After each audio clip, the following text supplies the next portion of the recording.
विजयनगर साम्राज्य के विषय में कुछ हम लोगों ने मौखिक चर्चा किए थे।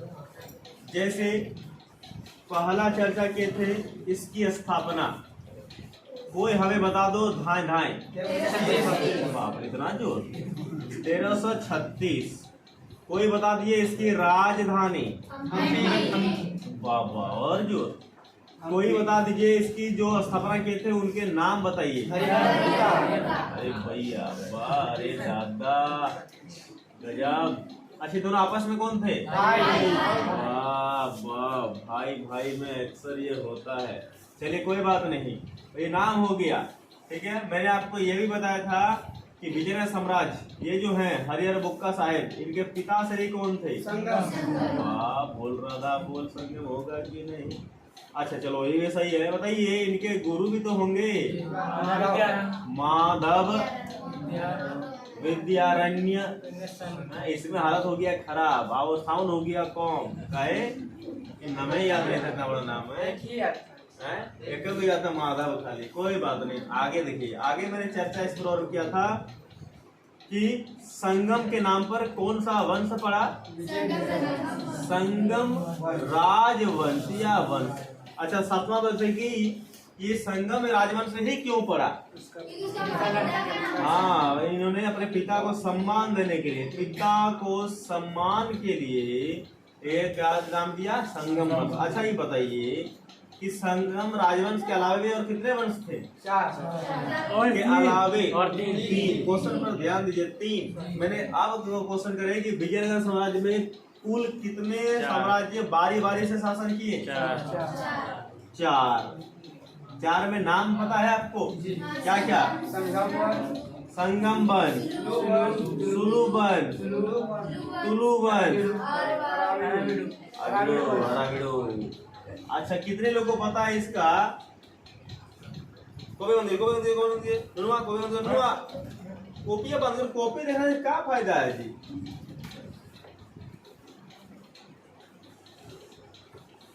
कॉपी देख के कोई फायदा नहीं है। सबको मैंने बताया, बकायदा हमने लिख के भेजा था। संगम राजवंश कोई हमें बताइए, एक पुरुषों में बताइए कि संगम राजवंश कितना से कितना तक चला?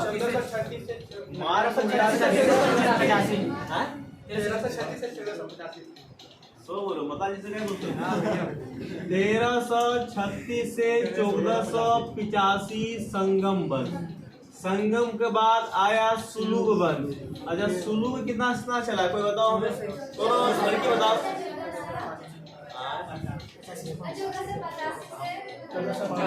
लड़की हो रही भैया, लड़की है मतलब लड़की डांस करे तो लड़की हो यार।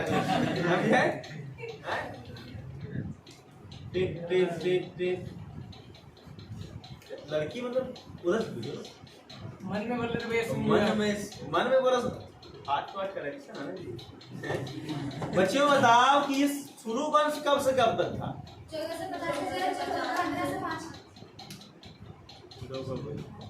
1505 की 1507? बानुनिया ओनम हो। उसके बाद तुलुब कब से कब तक?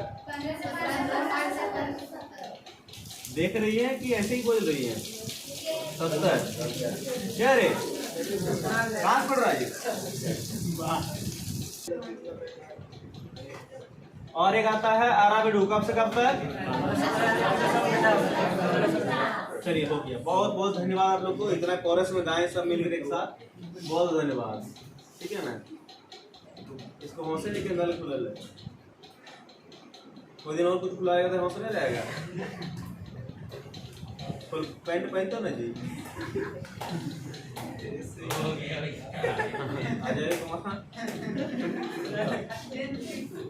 नियम क्या कहता है कि जो चीज जाना वहां रखना चाहिए यूज करने के बाद।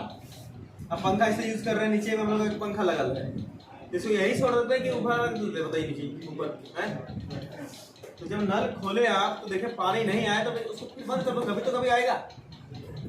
अपना सब ठीक ध्यान रखते हो कि खुला नहीं होना चाहिए, बाकी का ध्यान नहीं रखते।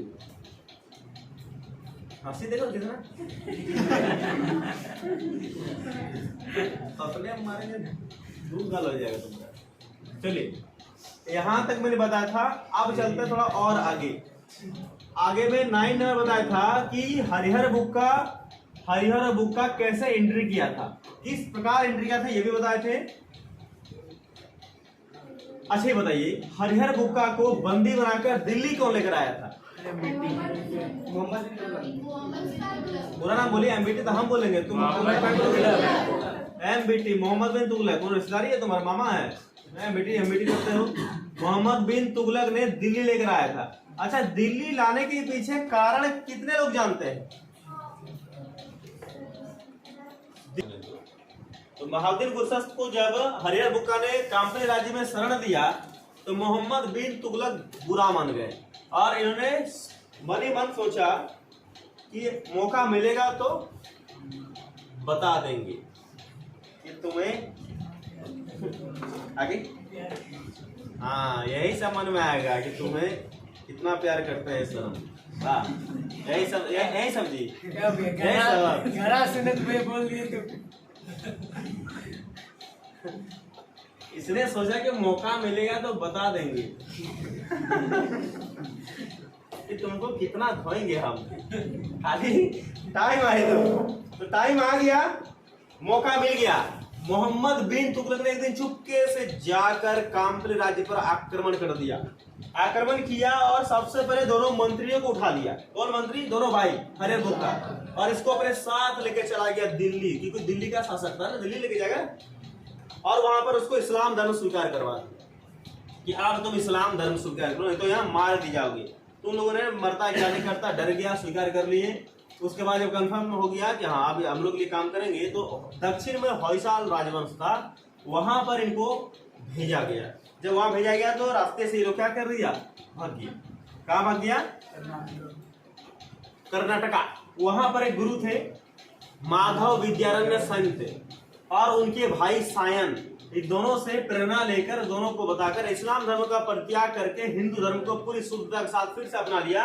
और तभी इसने प्रण किया कि हम आज से एक नया धर्म और एक नया राजवंश की स्थापना करेंगे, जिसका नाम होगा संगम राजवंश। तो संगम राजवंश अपने पिता के नाम पर हरिहर बुक्का ने किया था, और इसका उद्देश्य ये था कि पूरी शक्तिशाली हिंदू साम्राज्य की स्थापना करनी है। तो यही इसका पीछे में कहानी बताए थे, मैंने आपको पूरा क्लियर करा दिया। इसके आगे हम लोग चलते हैं, जिनमें संगम राजवंश के बारे में जब पढ़े थे तो संगम राजवंश मैंने आपको बताया था कि किसको कौन सी उपाधि मिली थी। देखिए, संगम वंश में कुल मिलाकर 7 ठो राजाओं ने शासन किया था। मेरी बात सुनिएगा ध्यान से।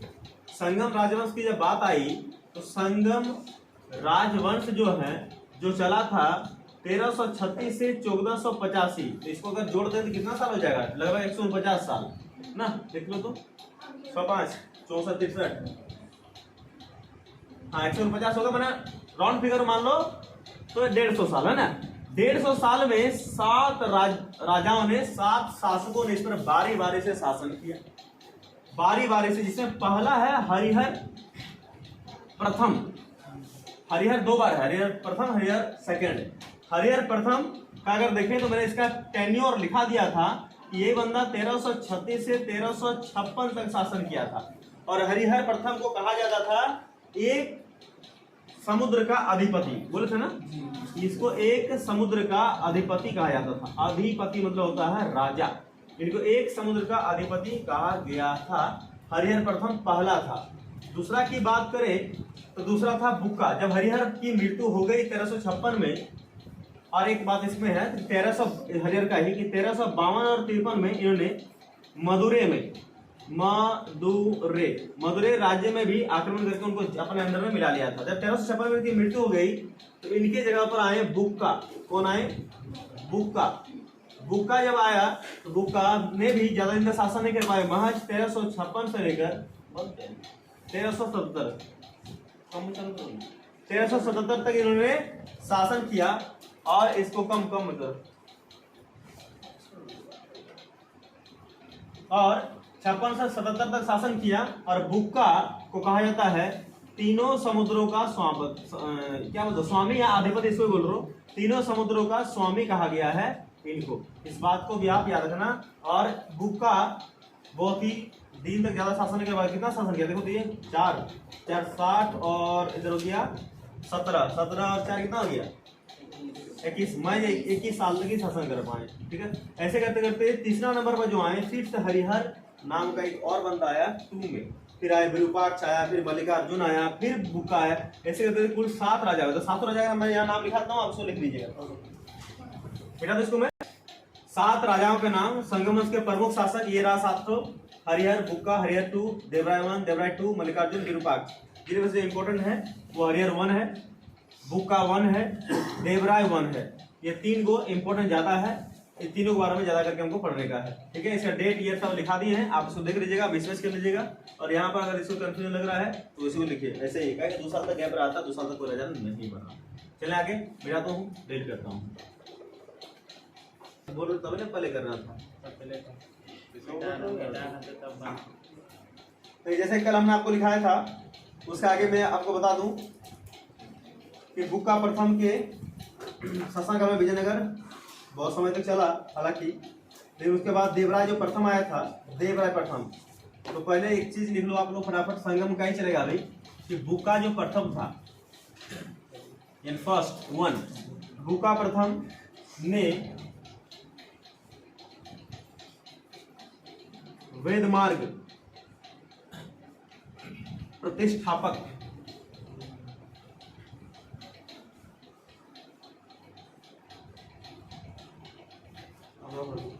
नामक उपाधि, ध्यान सुनना, देवराय जो प्रथम थे इनके शासनकाल में 1420, यहाँ पर 1420 याद रखना। और नाम बहुत इंपॉर्टेंट, उस नाम को याद रखना कि देवराय प्रथम के शासनकाल में विजयनगर साम्राज्य में यानी संगम राजवंश में एक व्यक्ति नहीं बोलेंगे, यात्री कहेंगे, एक यात्री जो इटली का था जिनका नाम था निकोलो कॉन्टी या निकोलो कांटी, एक ही बात है, इसको बहुत ठीक से याद करना, निकालो कांटी। निकोलो कॉन्टी जो है 1420 में देवराय प्रथम के शासन, यहाँ पर देवराय इंपोर्टेंट है, इसको याद रखना कि किसके शासन काल में इटली के यात्री पहली बार विजयनगर साम्राज्य में आए थे। तो देवराय प्रथम के शासनकाल में कब आए थे? 1420 में आए थे। यात्री कहाँ के थे? इटली के थे। नाम क्या था? निकोलो कॉन्टी, यही नाम उनका था जो विजयनगर साम्राज्य में आया था, है ना। इस बात क्या रखना। इसके बारे में और क्या बताएंगी कि देवराय प्रथम ने ही, यानी इन्हीं व्यक्ति ने, देवराय प्रथम ने ही तुंगभद्रा नदी पर बांध बनवाया था। तुंगभद्रा नदी पर बांध का निर्माण यही व्यक्ति ने किया था। और विजयनगर साम्राज्य का विकास देवराय प्रथम के शासनकाल में ज्यादातर देखी गई थी। इसको भी आप याद रख लेना। इनके बाद आते हैं देवराय 2, देवराय सेकंड। इनको कहा जाता है गजबेटकर, गजबेटकर कहा जाता है। गजबेटकर अर्थात हाथियों का शिकारी। गज में हाथी होता है, हाथियों का शिकारी कहा जाता है इनको। तो उपाधियां सब याद रखना, इनको उपाधि सब पूछ सकते हैं। ये चीज आपको इंपोर्टेंट। चलते हैं बुक से, कि बुक नहीं, इसके बाद सुलू वंश चलते हैं, फिर आगे बढ़ेंगे। देख लीजिए इसको कि सुलू राजवंश 1485 से 1505, इस वंश की स्थापना नरसिंह सुलू, यहाँ पर नरसिंह याद रख लेना ना, नरसिंह सुलू ने इतना ईस्वी में की थी, 1485 में। इस वंश ने संगम वंश को समाप्त कर दिया और यह राजवंश 20 वर्ष तक ही शासन कर पाया।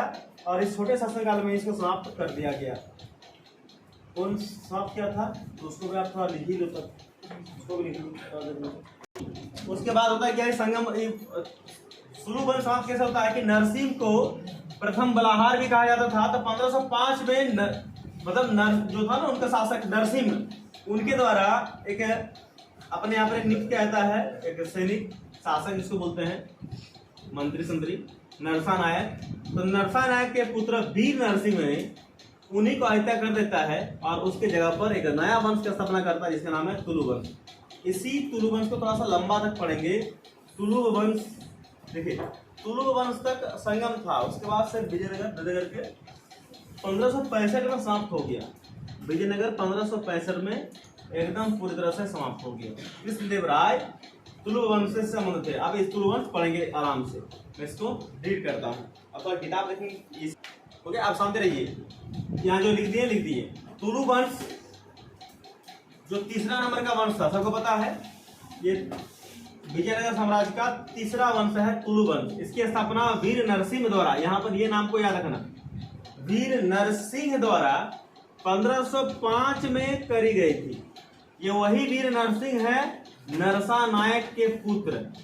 अभी लिखा था ना, नरसा नायक के ये पुत्र हैं, उन्हीं के द्वारा 1505 में इसकी स्थापना की गई थी। साथ में इस वंश का शासक कृष्णदेव राय समूचे विजयनगर साम्राज्य का सबसे महान शासक हुआ। जैसे मैंने बताया था कि मौर्य साम्राज्य का सबसे महान शासक जो थे वो अशोक थे। मुगल वंश का महान शासक अकबर थे, बाबर नहीं थे, अकबर थे। उन्हीं तरह ये जो तुलु वंश का, ये पूरा तुलु वंश का जो महान शासक थे उनका नाम था कृष्णदेव राय। याद रखना, कृष्णदेव राय ये सबसे महान शासक कहलाए, ठीक है ना। नाम कहना सुन लो ये बाबा, याद मत करो, हल्ला मत करो। कि तुलु वंश का जो है ना, तुलु वंश का महान शासक ये कृष्णदेव राय थे, कृष्णदेव राय ही थे, ठीक है ना। आगे देखिए, कहते हैं कृष्णदेव राय ने अमुक्त माल्याद नामक तेलुगु के प्रसिद्ध ग्रंथ की रचना की। इस नाम को भी याद रखना है, अमुक्त माल्याद। देखिए अमुक्त माल्याद, ये तेलुगु का धर्म ग्रंथ है, तेलुगु भाषा में लिखी गई, तेलुगु भाषा में लिखी गई एक ग्रंथ है। इसकी रचना जो किए थे वह कृष्णदेव राय ने ही किए थे, कृष्णदेव राय ने किए थे। अच्छा, एक सवाल यहाँ पर आएंगे जो शायद मैंने आपको बताया नहीं था कि विजयनगर साम्राज्य का, विजयनगर साम्राज्य की राजभाषा तो बताएंगे हमें? तेलुगु। इसको नाम याद रखना, तेलुगु ही राजभाषा है। अच्छा, तेलुगु अभी कहाँ बोली जाती है जी? वर्तमान में तेलुगु किस राज्य में बोली जाती है? तमिलनाडु में तमिल बोली जाती है। तेलुगु से कर्नाटक, कर्नाटक में कन्नड़ बोली जाती है। तेलंगाना, तेलंगाना में नहीं बोली जाती है। केरल में मलयालम बोला जाता है। हैदराबाद में भी, हैदराबाद में तेलुगु चलता है। बिल्कुल सही बात है, क्योंकि हैदराबाद किसकी राजधानी है जी? आंध्रा की तो राजधानी है। आंध्र प्रदेश में तेलुगु चलता राज्य, जबकि हैदराबाद राज्य थोड़ी ना, इसलिए आपका जवाब गलत। तेलुगु आंध्र प्रदेश में राज्य पूछा था।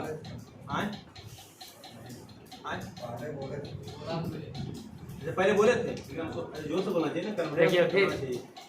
तो जल्दी बोलो, सुबह पनवेल निकलना भाई। ये बड़ा आपका वैसा रहेगा ना, किसी में था कि देखिए कितना। चलिए, तो यहाँ पर क्या क्या याद रखना है? यहाँ पर आपको दो बातें याद रखना है अभी तक में, कि तुलु वंश का महान शासक कृष्णदेव राय, तुलु वंश विजयनगर का कितना नंबर साम्राज्य था? तीसरा। तुलु वंश का स्थापना किसने किया था? वीर नरसिंह राय। वीर नरसिंह राय किसके पुत्र थे? नरसा नायक के पुत्र थे। और कृष्णदेव राय ने कौन सी ग्रंथ की रचना तेलुगु भाषा में की है? इसका उत्तर आएगा अमुक्त माल्याद। और विजयनगर साम्राज्य की राजभाषा क्या है? तो तेलुगु ही है। इतना याद रख लीजिएगा। आगे सुनिएगा बात, आगे क्या कहा है कि इस ग्रंथ में, कौन सा ग्रंथ? यही ग्रंथ अमुक्त माल्याद। इस ग्रंथ में कृष्णदेव राय की प्रशासनिक नीतियां और उसके राजनीतिक विचारों का उल्लेख किया गया है। इसके दरबार में तेलुगु के 8 विद्वान और कवि रहा करते, जिनमें इतिहास में अष्टदिग्गज के नाम से जाना जाता है। बहुत इंपॉर्टेंट है, कृष्णदेव राय का पूरा साम्राज्य बहुत इंपॉर्टेंट है, पूरा साम्राज्य याद रख लीजिएगा। मैं इसको कहो तो रिट मार दूं। देखिए आगे सुनिए, इसको सब हम भेज देंगे, आज टोटल चीज भेज देंगे, आप वहां से उसको नोटिस राइट कर लेना, राइट डाउन कर लेना।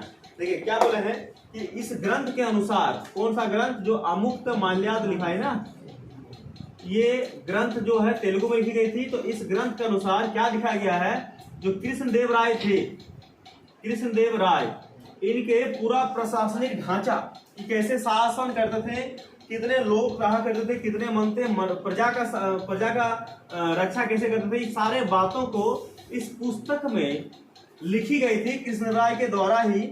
और साथ में इसमें यह भी बताया था कि कृष्णदेव राय के दरबार में, कृष्णदेव राय के दरबार में 8 कवि और साथ में 8 कवि और विद्वान रहा करते थे। कितना? 8 विद्वान और कवि आगे, इसीलिए इनको कहा गया है अष्ट दिग्गज। अष्ट दिग्गज यहाँ से आएंगे। अष्ट दिग्गज क्या है? कृष्णदेव राय के दरबार में रहने वाले 8 कवियों और विद्वानों को कहा गया है अष्ट दिग्गज कहा गया है। हो जाएगा। आगे सुनिए, कृष्णदेव राय ने एक उपाधि और धारण की थी, यवनराज स्थापनाचार्य। इस नाम को भी आप याद रख लीजिएगा कि कृष्णदेव राय ने एक उपाधि धारण किया था, यवन राज्य स्थापनाचार्य। स्थापनाचार्य ये कृष्णदेव राय के द्वारा धारण की गई उपाधि थी, है ना। उपाधि इसको धारण किए थे कृष्णदेव राय ने ही धारण किए थे। और इसके समय बोलते हैं कि पुर्तगालियों के साथ काफी अच्छे संबंध थे। इसका पुर्तगाली, अच्छा पुर्तगाली हम लोग के देश में कहाँ पर शासन करते थे? पुर्तगाली सबसे अंत में आए थे। अंग्रेज, फ्रांसीसी, डच के बाद पुर्तगाल आए थे, लेकिन सबसे अंत में आए, सबसे लास्ट में गए। पुर्तगाली सबसे पहले आता है, तो देखिएगा पहले बोल रहे हैं, लेकिन सबसे लास्ट में गया है ये। पुर्तगाली सबसे अंत में गए। अच्छा कहाँ पर अंतिम शासन किया था ये? अच्छा एक फेमस पुर्तगाली का नाम बता पाओगे? Vasco da Gama. तो ये पुर्तगाली सबसे लास्ट में कहाँ से गए थे? अरे जो सबसे छोटा राज्य गोवा, गोवा से गए थे ये लोग, गोवा। अरे मुक्ति सेना यही तो लगाई गई इनको भगाने के लिए। आज भी गोवा में एक स्टेशन नहीं है, वास्को डिगामा स्टेशन, उनके नाम पर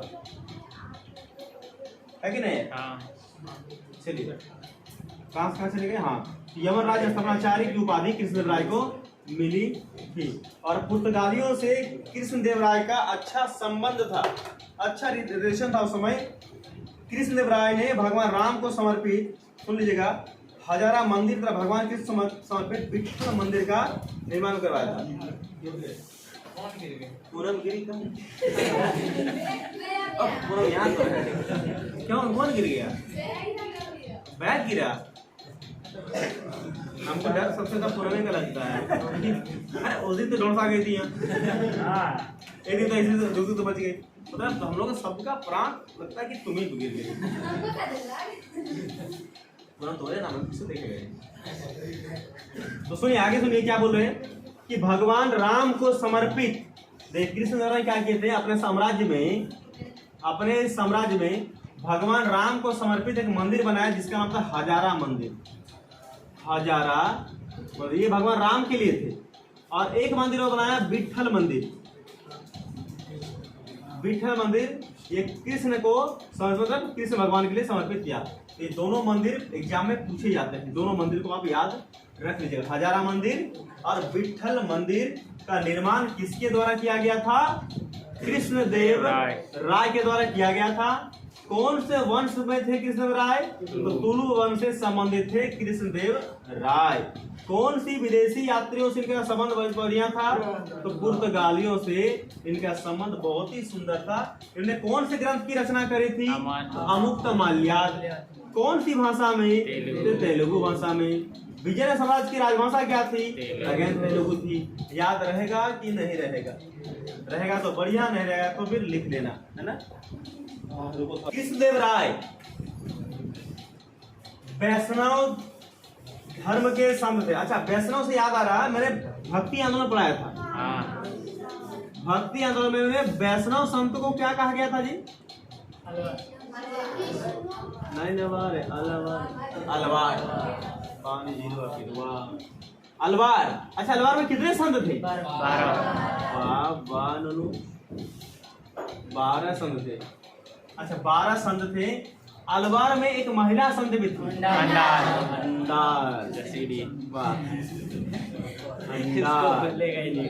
अंडाल। ये महिला का नाम याद रखना, ठीक है ना। एक महिला थी, याद रख लीजिएगा। उसी तरह कहते हैं कि कृष्णदेव राय वैष्णव संत थे, याद रखना। कृष्णदेव राय कौन संत थे? यानी वैष्णव धर्म के अनुयायी थे। अच्छा अनुयायी समझते हो ना? वैष्णव धर्म के ये अनुयायी थे। कृष्णदेव राय वैष्णव धर्म से संबंध रखते थे और उसने मुसलमानों को भी अपने राज्य में नियुक्त किया था। देख लीजिए, सुन लिए कि जो हिंदू मुसलमान आपस में लड़ते हैं, कृपया देख लीजिएगा कि मुसलमानों को भी इन्होंने अपने राज्य में सम्मानित किया था, अपने राज्य में जो है नियुक्त किया हुआ था। बाबर ने अपनी आत्मकथा जिसका नाम था क्या, तो बताएंगे? अच्छा बताइए, बाबर का आत्मकथा का नाम क्या था? बाबर पढ़े आप लोग? हाँ। अरे बाबर ने मुगल वंश के स्थापना किए थे 1526 में, हाँ।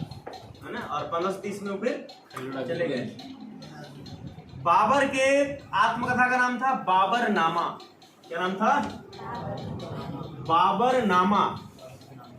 नहीं याद रखोगे तो एग्जाम में पगलाओगे, इसे याद रखना। सुन लीजिए, बाबर ने भी तारीफ किया था कृष्णदेव राय का। सुन लो फिर से, बाबर ने जब अपनी पुस्तक लिखी थी ना बाबरनामा आत्मकथा, तो उसमें तारीफ किया हुआ था। किनके तारीफ किए थे? कृष्णदेव राय के तारीफ किए थे और कहे थे कि दक्षिण भारत में सबसे महान शासक, सुन लो फिर से बात बता रहे हैं कि दक्षिण भारत में सबसे महान और सबसे शक्तिशाली सम्राट, महान और शक्तिशाली सम्राट कौन थे? केडीआर, यानी कृष्णदेव राय ही सबसे महान और शक्तिशाली सम्राट थे। तो सुन लीजिए, यहाँ पर जैसे ही सारा बाबर का नाम आया, ये सब भूल जाओ, बाबर को याद रख लेना, क्योंकि बाबर ने ही तारीफ किया था। सोच लीजिए कि मुसलमान ने एक हिंदू राज्य की राजा की तारीफ किया था, तो ये निश्चय ही बहुत ही काबिल तारीफ राजा होंगे। तो कृष्णदेव राय के बाद कुलू वंश के प्रमुख शासन कौन कौन हुए थे? तो 2 हुए थे। लेकिन कृष्णदेव राय जब कृष्णदेव राय की मृत्यु हो गई, इसकी मृत्यु शायद 1523 के आसपास, बाबा इसका मृत्यु बता देंगे, हम भूल रहे थोड़ा सा।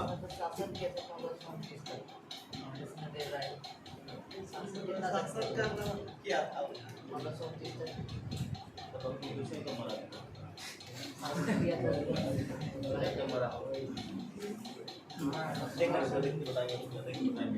देखिए, कृष्णदेव राय की जब मृत्यु हो गई तो इसके बाद 2 राजाओं ने शासन किया। एक सदाशिव, क्या था? एक सदाशिव और एक अच्युतदेव, और एक सदाशिव। ये दोनों वंश ने आगे बढ़ाया किसको? सुलु वंश को। लेकिन कहते हैं ना, अक्षर चल जाने से दिक्कत होता है, तो सदाशिव के एक शासन काल के दौरान ही कहते हैं, देखिए सदाशिव का ये जो सदाशिव थे ना, इनके शासन काल में 1565 को, कितना में? 1565, डेट है 23 जून। कितना में डेट आपको नहीं मिलेंगे? 23 जून 1565 को एक युद्ध होता है राम राय के नेतृत्व में। उस युद्ध का नाम होता है, क्या नाम होता है? ताली कोटा का युद्ध। क्या? ताली कोटा का युद्ध, या इसी का नाम एक पड़ेगा आपको राक्षसी तंगड़ी। याद रखना, क्या नाम पढ़ेंगे? राक्षसी तंगड़ी, या फिर ताली कोटा का, ये दोनों एक ही नाम है ना। या फिर इसका और एक नाम पड़ेगा जिसका नाम था बन्नी हट्टी का युद्ध। याद रखना, 3 युद्ध। देखिए मैं ऐसे लिखता हूं यहीं पर, ध्यान सुनना। राक्षसी तांगड़ी, इसी का एक नाम है ताली कोटा, और इसी का एक नाम और है बन्नी हट्टी।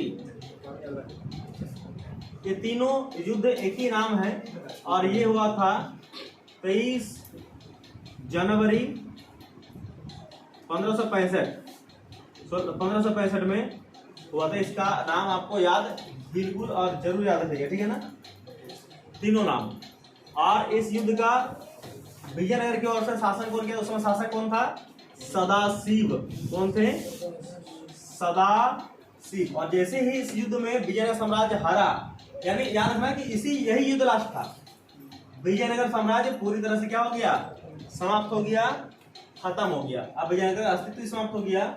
इस युद्ध के बाद अब विजयनगर में कोई भी शासन नहीं आया, और कहते हैं कि अहमदाबाद, बीदर, गोलकुंडा, बीजापुर, ये सारे किलों को जीत लिया गया। सामने वाले जो युद्ध कर रहे थे ना, वह सारे लोग इसको जीत लिए और इस युद्ध में विजयनगर क्या हो गया, पतन हो गया। दक्षिण राज्य में जितने भी संघ शामिल था ना, सब संघ को जीत लिया था। कौन? अली आदिल शाह। चलते हैं आगे। तो इस तरह सारा चीज को दिखा देंगे, आप उसको कॉपी में अपना लिख लीजिएगा कृपया करके। अभी नहीं, हम गुरु को छोड़ देंगे।